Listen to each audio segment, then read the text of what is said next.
Assalamualaikum warahmatullahi wabarakatuh.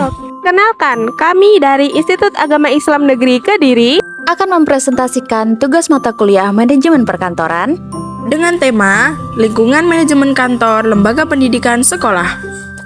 Tak kenal maka tak sayang. Maka dari itu, perkenalkan nama saya Hoirunisa Ulfitri dengan NIM 222-05075, mahasiswa MPI semester 4. Saya Ulfah Latifatul Mufidah, NIM 222-05079, mahasiswa MPI semester 4. Saya Nurliana Wulansari dengan NIM 222-05091, mahasiswa MPI semester 4.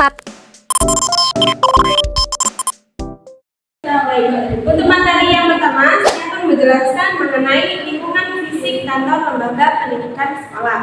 Lingkungan fisik kantor lembaga pendidikan sekolah yaitu segala sesuatu yang ada di sekitar para guru, staf, dan peserta didik atau siswa yang dapat mempengaruhi proses belajar mengajar, mendukung manajemen dan administrasi sekolah, serta operasional sekolah, baik secara langsung maupun tidak langsung.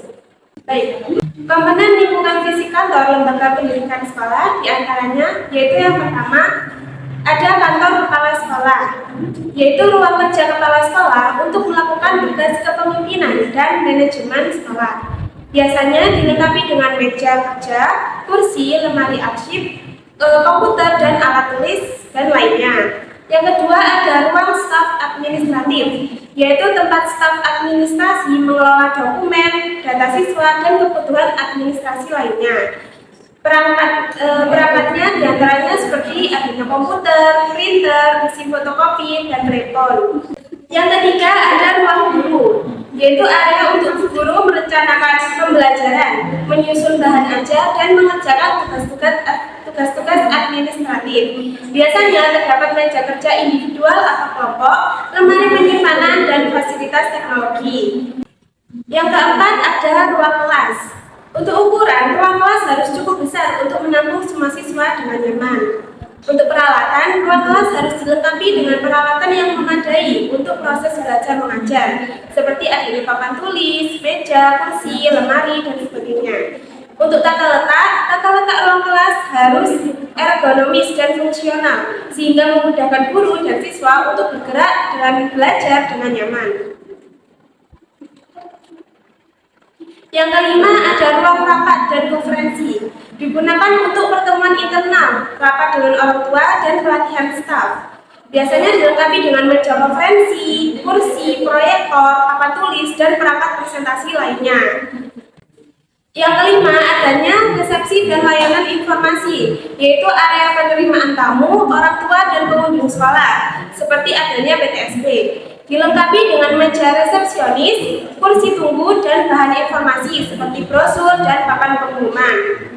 Yang keenam ada fasilitas lainnya, yaitu berbagai fasilitas yang memudahkan proses kegiatan yang ada di sekolahan, seperti adanya perpustakaan. Perpustakaan harus menyediakan berbagai macam buku dan bahan bacaan yang dapat menunjang proses belajar mengajar. Adanya lagi laboratorium, harus dilengkapi dengan peralatan yang memadai untuk praktikum. Ada juga lapangan olahraga. Lapangan olahraga harus digunakan untuk kegiatan olahraga dan ekstrakurikuler. Adanya juga yaitu toilet. Toilet harus bersih dan terawat dengan baik. Yang ketujuh, fasilitas pendukung teknologi, yaitu termasuk adanya jaringan internet, komputer, printer, dan perangkat lunak manajemen sekolah. Laboratorium komputer jika ada, dilengkapi dengan komputer, printer, dan koneksi internet. Yang kesembilan ada ruang kesehatan, diperlukan untuk penanganan pertama jika ada siswa atau staf yang membutuhkan bantuan medis. Biasanya dilengkapi dengan tempat tidur periksa, kotak P3K, dan peralatan medis dasar. Dan yang terakhir ada fasilitas keamanan, yaitu sistem keamanan seperti adanya CCTV, alarm kebakaran, dan pintu akses yang terkontrol. Adanya juga kantor atau pos keamanan untuk personel keamanan yang bertugas menjaga keamanan lingkungan sekolah.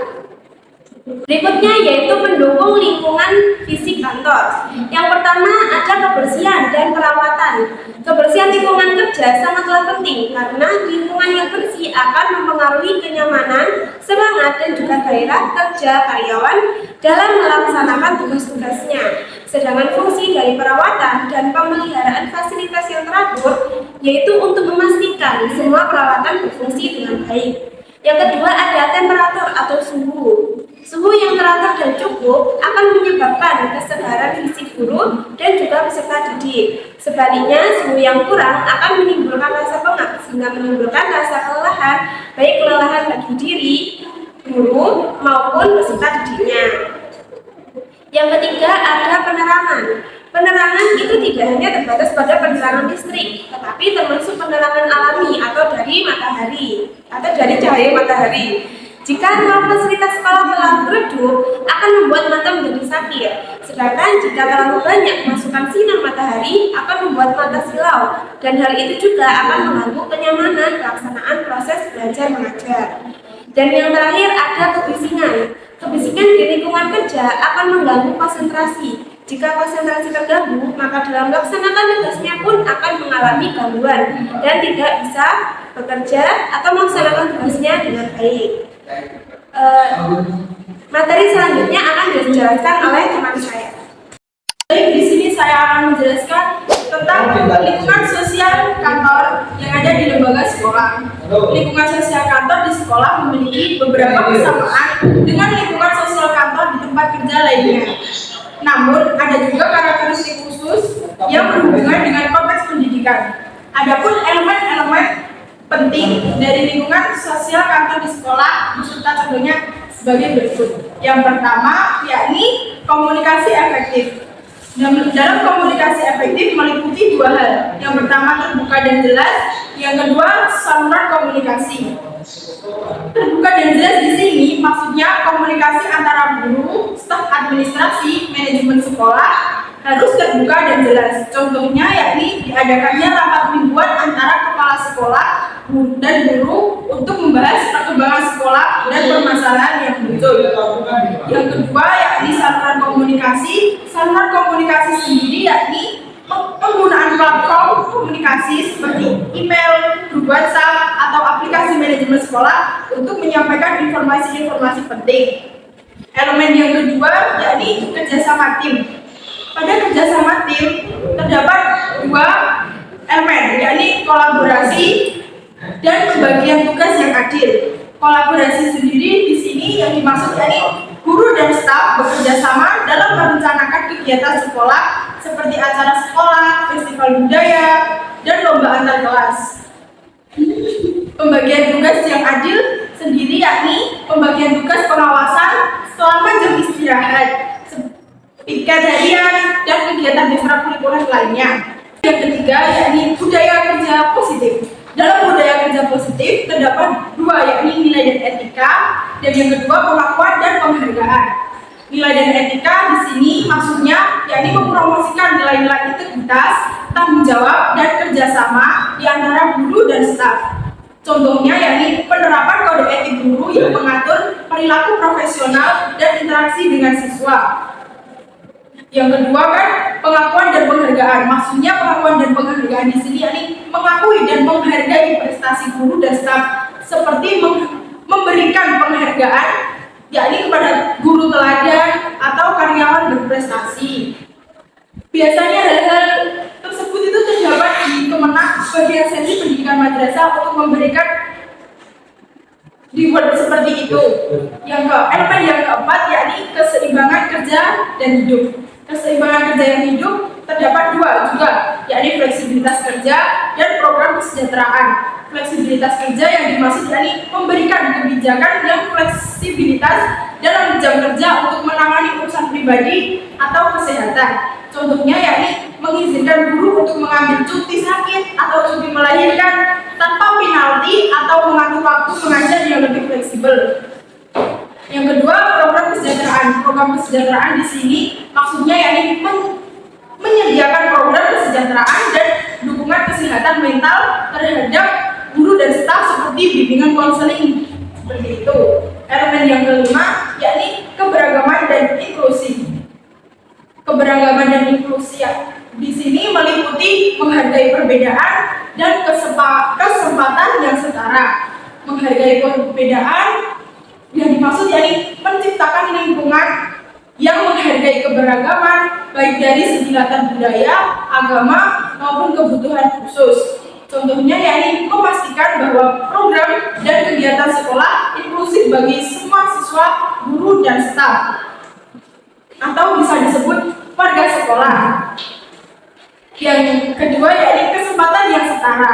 Kesempatan yang setara di sini maksudnya memberikan kesempatan yang setara bagi semua guru dan staf untuk mengikuti pelatihan dan pengembangan profesional yang diadakan sekolah. Elemen yang keenam yakni resolusi konflik. Resolusi konflik juga ada dua, yakni mekanisme yang jelas dan mediasi.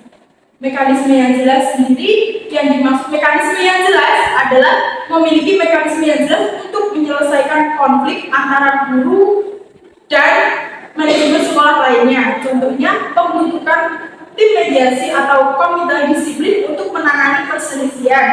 Yang kedua yakni mediasi, yakni menyediakan mediasi oleh pihak ketiga yang netral untuk membantu menyelesaikan perselisihan. Elemen yang ketujuh atau yang terakhir yakni pengembangan karir. Pada pengembangan karir terdapat dua juga elemen, yakni pendidikan dan pelatihan. Yang kedua rencana karir. Pendidikan dan pelatihan yang dimaksud yakni menawarkan kesempatan untuk pelatihan dan pengembangan keterampilan bagi guru dan staf. Contohnya mengadakan workshop pengembangan profesional, seminar, dan program sertifikasi guru. Yang kedua yakni rencana karir. Rencana karir sendiri yakni membantu guru merencanakan jalur karir mereka di dalam sistem pendidikan, seperti memberi kesempatan untuk menjadi kepala departemen atau mengambil peran kepemimpinan lainnya. Contoh spesifikasi di sekolah, saya mengambil contoh di MTS Miftahul Huda Kerco, Kediri, yang contohnya yakni rapat staf dan guru yang diadakan setiap bulan pada minggu terakhir. Kepala sekolah mengadakan rapat dengan semua guru dan staf untuk mendiskusikan bagaimana perkembangan siswa, kurikulum, dan masalah-masalah yang sering muncul. Yang kedua, yakni contohnya program mentoring. Guru senior bertindak sebagai mentor bagi guru baru, membantu mereka beradaptasi dengan budaya sekolah dan metode pengajaran. Di sekolah MTS Miftahul Huda sendiri juga mengambil mentor dari luar untuk menjadi mentor bagi guru-guru atau menjadi mentor bagi pendidik maupun tenaga pendidik yang ada di sekolah tersebut. Sekian contohnya. Dan dengan menciptakan lingkungan sekolah yang positif dan mendukung sekolah, karyawan dapat bekerja lebih efektif dan harmonis, yang pada gilirannya akan meningkatkan kualitas pendidikan yang diberikan kepada siswa. Selanjutnya akan disampaikan oleh teman saya. Oke, selanjutnya adalah poin ketiga. Saya akan menjelaskan tentang faktor-faktor yang mempengaruhi efisiensi kerja. Menurut Delian Key, beliau menerapkan ada 9 faktor. Yang pertama, yaitu kemampuan individu atau individual capacity. Kemampuan dan keterampilan individu ini merujuk pada kemampuan seseorang untuk mengelola dirinya sendiri dan mencapai tujuan yang telah dirumuskan. Hal ini mencakup pendidikan, pelatihan, pengalaman, dan bakat alami. Nah, semakin tinggi kemampuan individu, maka semakin efisien juga pekerjaannya.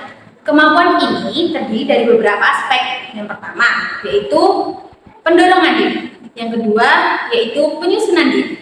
Yang ketiga, yaitu pengendalian diri. Yang keempat, yaitu pengembangan diri. Faktor yang kedua, metode kerja atau working methods. Menurut metode atau teknik yang digunakan dalam melakukan pekerjaan. Nah, hal ini merujuk pada cara-cara yang digunakan untuk meningkatkan produktivitas kerja. Metode ini melibatkan analisis dan perbaikan proses kerja, perbaikan proses kerja untuk mencapai efisiensi dan efektivitas yang lebih baik. Faktor ketiga adalah sarana kerja atau work facilities. Sarana kerja ini merujuk pada sarana dan prasarana yang disediakan oleh perusahaan untuk mendukung kinerja karyawan. Fasilitas kerja ini meliputi beberapa aspek. Yang pertama, yaitu peralatan kerja. Yang kedua, yaitu lingkungan kerja. Yang ketiga, yaitu sistem informasi. Yang keempat, sistem komunikasi. Yang kelima, fasilitas kesehatan. Dan yang keenam adalah fasilitas pendidikan. Faktor keempat adalah kondisi fisik lingkungan kerja atau physical work environment. Hal ini merujuk pada aspek-aspek fisik yang mempengaruhi kerja. Kondisi lingkungan fisik ini di tempat kerja termasuk pencahayaan, suhu, kontrol suara, dan kebersihan. Lalu faktor yang kelima ada kondisi psikologis lingkungan kerja. Merujuk kondisi psikologis lingkungan kerja di sini merujuk pada aspek-aspek psikologis yang mempengaruhi kinerja karyawan. Aspek psikologis di sini seperti hubungan antara rekan kerja, gaya kepemimpinan, motivasi, kepuasan kerja. Selain itu juga kepemimpinan yang suportif, keterlibatan karyawan, pengembangan dan pertumbuhan antusiasme karyawan dan kesadaran serta pengertian. Selanjutnya yaitu faktor yang keenam. Faktor yang keenam di sini adalah pengawasan atau supervision. Pengawasan di sini merujuk pada proses yang dilakukan oleh pihak manajer untuk memastikan bahwasannya hasil aktual sesuai dengan hasil yang direncanakan. Pengawasan ini melibatkan berbagai aktivitas seperti memantau, mengarahkan, menilai, dan melaporkan untuk memastikan bahwasannya tujuan organisasi ini tercapai, serta pengawasan yang baik juga mencakup pengarahan, pembimbingan, dan evaluasi yang tepat. Lalu faktor ketujuh adalah pengaturan waktu atau time management. Cara seseorang dalam mengatur waktu yang dimiliki secara efisien untuk merampungkan banyak hal atau banyak pekerjaan di atas batas waktu tertentu. Pengaturan waktu ini baik akan membuat pekerjaan lebih sistematis untuk tugas-tugas individu maupun tim. Hal ini mencakup agenda kerja, mengidentifikasi prioritas, penjadwalan yang tepat, dan pengelolaan waktu yang efektif. Selanjutnya, yang kedelapan yaitu standar kerja atau work standard. Standar kerja merujuk pada pedoman yang diberikan perusahaan kepada karyawannya untuk menguraikan apa yang diharapkan perusahaan tersebut dari mereka sebagai bagian dari timnya. Standar kerja ini menjelaskan tugas-tugas dan kualitas pekerjaan yang harus diselesaikan. Standar kerja harus memperlakukan semua karyawan secara setara dan harus spesifik, terstruktur, dan mudah dipahami. Selanjutnya adalah poin ke-9. Poin ke-9 ini adalah perencanaan dan pengorganisasian. Poin ke-9 ini merupakan poin terakhir. Perencanaan dan pengorganisasian ini adalah dua fungsi manajemen yang saling terkait dan fungsi sebagai dasar untuk mencapai tujuan organisasi. Nah, hal ini mencakup penyusunan perencanaan kerja yang terperinci dan pengorganisasian sumber daya yang efektif. Dengan memahami dan mengelola faktor-faktor tersebut, organisasi dapat meningkatkan efisiensi kerja yang pada gilirannya akan meningkatkan produktivitas dan kualitas hasil kerja itu sendiri. Oke, dengan ini maka berakhir sudah materi yang bisa kami sampaikan. Terima kasih sudah menonton video dari kami. Wassalamualaikum warahmatullahi wabarakatuh.